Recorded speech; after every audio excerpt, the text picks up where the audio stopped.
Hey everyone, happy Friday. This week I decided to update my look and bought a new red sweater to replace this one. It should arrive in time for next week's video. This week we have to cover Romania's lead presidential candidate being barred from running in an election rerun over Russian ties, the EU's imaginary billion-dollar spending packages, the impact of Denmark's social engineering, and a bunch of news related to the European Union's relations with the United States, with Greenland, rearmament, and opinion polls in our weekly brief. Welcome to Last Week in Europe. Galin Georgescu, who was leading in the polls at 40%, has been banned from running in the rerun of Romania's annulled November 2024 presidential elections due to alleged ties with Russia. Georgescu is a far-right politician who ran on an anti-NATO, pro-Russian program and who has called for Russian wisdom in foreign policy. That's why NATO and EU countries feared that after Orban's Hungary and Fico's Slovakia, Romania could be the third European country to align with Russia. What would have been especially problematic is that Romania's head of state dictates foreign policy, and the country is home to American missile defense systems, is set to host the largest NATO base in Europe, and is an important transit hub for aid to Ukraine. Georgescu had pledged to end aid to Ukraine and suggested that Romania could annex Ukrainian territories. When he entered the annulled elections last November, polls projected him to win 5 to 10% of the votes, but he ended up as the surprise winner with 23% of votes, advancing to the runoff. Georgescu capitalized on dissatisfaction with governing centrist parties as Romania faced the highest inflation in the EU. But his fame skyrocketed thanks to TikTok, where he managed to get 52 million views in just 4 days. This quick rise raised concerns because of his alleged ties with Russia. Romanian intelligence agencies claimed that Russia funded and coordinated his social media campaign, and that his videos were shared massively by fake accounts and paid influencers using undeclared funds, something that is forbidden by Romanian election laws. Georgescu's alleged Russian ties combined with the undeclared campaign financing led Romania's constitutional court declaring November's election invalid. The court said that there were enough indications that Russia had led his social media push. Less than 3 months later, Romanian authorities detained Georgescu and launched criminal investigations. The charges include ties to fascist organizations, false information about campaign funding, and promoting extremist ideology. The situation came to a climax last week, with Georgescu disqualified from the rerun of the elections on May 4th. The election authority concluded that because Georgescu violated rules previously and would not defend democracy, he should not be allowed to run. The country's constitutional court upheld that decision in a final ruling, claiming as well that Georgescu would not defend democracy. Georgescu was leading in the polls and projected to win 40% of the vote. As you can see in this graph, his popularity had increased massively after the annulled elections. Georgescu opponents see his removal as proof that he violates democratic rules, but his supporters see his removal as an attack on democracy and proof of a rigged system. Thousands took to the streets and clashed with police after the court's decision, and Georgescu himself has said that Romania is under tyranny. Russia has denied links with Georgescu, but said that an election without him would be illegitimate. His removal was also criticized by US Vice President J.D. Vance for being undemocratic. Just last month, Romania was downgraded to a hybrid regime in the Economist Democracy Index, something that cancelled elections, and Georgescu's ban is unlikely to improve. With the leading candidate out of the race, the presidential elections are in even more uncertain terrain. The deadline for candidacies is the 15th of March, giving Romania's far-right parties little time to find a replacement. Whoever wins, Romania's politics is likely to see even more polarization and division. Powered by some of the most transparent statistics, Denmark has been a frontrunner on immigration policy in Europe. Denmark today has one of the most data-driven migration and integration policies out of any European country. Every Danish citizen has a label, which includes Danish, Western, and non-Western background, which you inherit from your parents. The only way you can move away from a non-Western background label to a Danish one is by having one parent with a Danish label.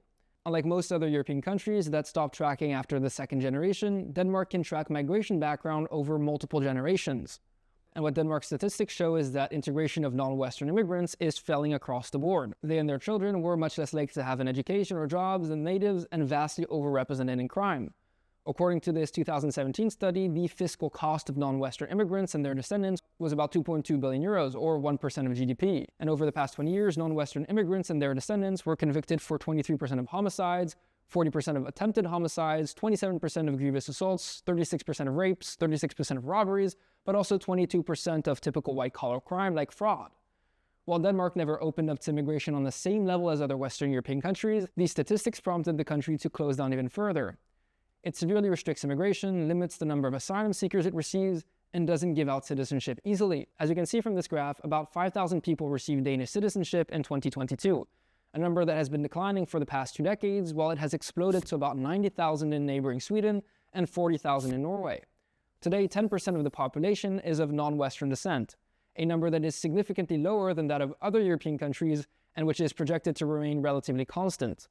By 2070, Danish demographers expect 87% of the population to be Western and Danish descended, down from 90% today. On top of its early immigration restrictions, Denmark has one of the most ambitious social engineering programs in the Western world. Since 1994, Denmark has pushed several so-called ghetto laws aimed at forcing the integration of its ethnic minorities. With the 2018 ghetto law package, it took it a step further and specifically targeted areas with high crime and unemployment, and more than 50% non-Western descended immigration. In Denmark's 12 identified hard ghettos, it implemented some pretty strict policies. It limited social housing to 30% of the total stock to push people to move out and spread across the country. Children from non-Western immigrant communities were made to spend 25 hours a week from the age of 1 in compulsory education to learn Danish values, and crimes faced stricter sentencing, with a doubling of prison sentences for people committing crimes in so-called aggravated punishment zones. Aside from the ghettos, the country is pushing for integration elsewhere. It only gives out social benefits to citizens working at least 225 hours per year, and recently mandated a 37-hour work week for immigrants in order to receive social benefits. Measures specifically cater to push non-Western, particularly Muslim women, into the workforce. So, are these policies working? Well, the number of ethnic ghettos and parallel societies has shrunk since the law was first implemented. Non-Western immigrants and their descendants, particularly women, are catching up with natives when it comes to having jobs. And this is showing in the incomes of immigrants and their descendants. In 2008, the gap between non-Western immigrants and native Danes was 35% and a whopping 49% for non-Western descendants. By 2022, that gap had shrunk to 15% and 25% respectively. With less competition from new arrivals and thanks to the egalitarian Danish educational system, non-Western migrants and their descendants are seeing their incomes catch up with natives. But not everything is rosy. According to this report by the Danish government, second and third generation of non-Western immigrants scored remarkably the same when it comes to school, suggesting no improvement in integration. It remains to be seen if the Danish model can be adopted in the rest of Europe. The numbers and scale of the challenge are not simply the same in a country where 20 to 30% of children are born with an immigration background from outside of Europe, compared to the 10 of Denmark. The EU has an imaginary checkbook that regularly announces spending in the billions without actually having the money to do so. Looking at the announcements of just last month, it looks like the EU is swimming in cash. Let me explain by zooming in on 3 topics: defense, competitiveness, and AI. First, defense. As I covered last week, the European Commission presented its Rearm Europe proposal on defense funding. It was presented as a massive €800 billion plan, but it really isn't, and the money is still to be found. The Commission can only borrow €150 billion to give as loans to member states. The other €650 billion should come from excluding defense spending from national budget rules.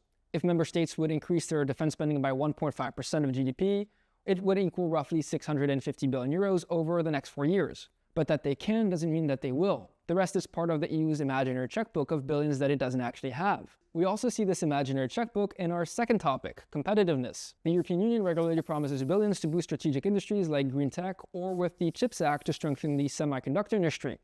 The EU proudly claimed it would invest €43 billion, but only $3.3 billion will actually come from the EU budget. For the rest, the EU is hoping on private investment and EU countries. Something similar happened 2 weeks ago when the Commission presented its Clean Industrial Deal to support the green technology sector. It claimed it had a dedicated fund of €100 billion. But reading the fine print, €20 billion should come from an existing EU fund, $30 billion from voluntary top-ups by member states, another $25 billion from a revision of a program which aims to draw in more private funding, and the Commission is finally counting on $25 billion from future revenue from its EU carbon market.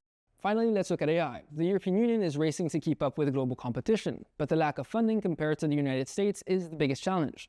So the EU again is taking out its checkbook. The European Commission announced the Public-Private Invest AI initiative to raise $200 billion, but again most of that money should come from member states and private companies. Currently, EU programs only invest about $1 billion in AI per year. The overall pattern is that the EU makes big statements with massive numbers without actually having the money to back them up. The real cash often depends on member states and businesses stepping up. So why does this keep happening?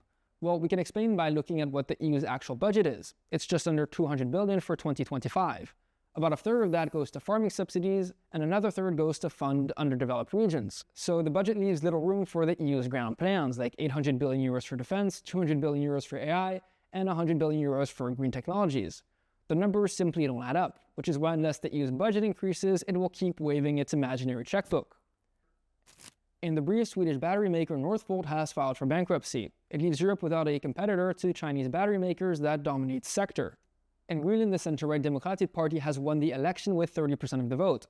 It favors gradual independence from Denmark. The Analrak party that wants immediate independence and closer ties to the US came second. The election centered on independence and President Trump's pledge to obtain the territory.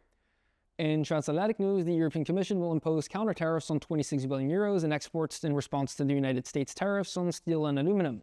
From April 1st, the EU will resume suspended tariffs on American goods like motorcycles and bourbon. Additional tariffs on goods to be decided worth 18 billion euros will follow mid-April. Commission President von der Leyen said that she regrets the US tariffs. European countries rely on US weapons more than ever before. European arms imports increased by 150% in 5 years compared with 2015 to 2019. The Netherlands, Italy, Sweden, Norway, and the UK are the most dependent. Portugal's government collapsed after the parliament rejected a confidence vote. Social Democratic PM Luis Montenegro, in power for less than a year, faced a conflict of interest scandal. New elections are likely in May. In migration news, the European Commission wants stricter rules to deport rejected asylum seekers. A rejection in one EU country would apply across the bloc. Countries could send rejected migrants to return hubs in non-EU countries. In 2023, over 1.2 million people were illegal in the EU, but only 20% of those ordered to leave actually did. Anyways, that was it for this week. If you like this video, make sure to like, comment, and subscribe, and I'll see you in next week's episode.